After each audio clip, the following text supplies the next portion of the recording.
العيد جا والهام جا والضيق في قلبي ملان من شدة الآهات والأتعاب والوضع المرير، رغم المتاعب والعناء والضيق في هذا الزمان.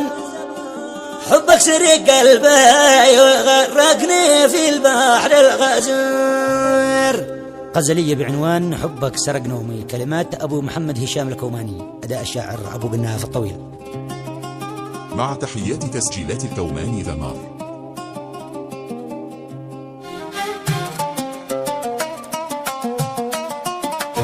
قناة ملك الإبداع.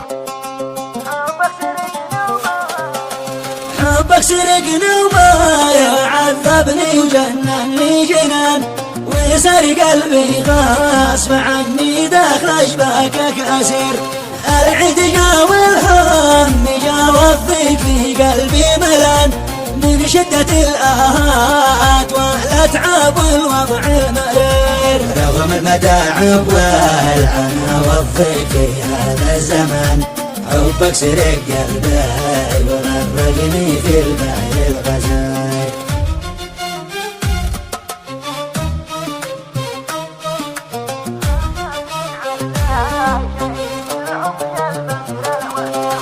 رميتني وطلقت نحوي سم حبك والحنان، أخاف تجعلني شهيد الحب يا البدر المنير.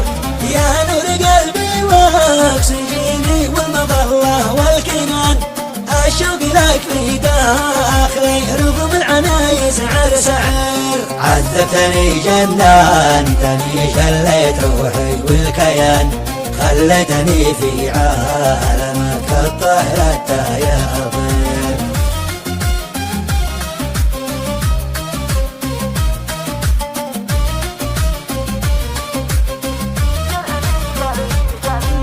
بين أحلامك وأتخيلك في وقت خوفي والأمان، واشتاق لك رغم الأسى والجرح في قلبي كبير. حبك سكن يبويتي داخل عيوني والنيان، واصبحت تتحكم على قلبي كأن انت الأمير. أعهدك إني أصون العهد وأتضمن ضمان، ما دام وإن القلب مثله على حبك كثير. وأنت أريدك أن تخلي حبنا الغالي مصان، وترحم القلب الجريح نايم بقلبك والضمان.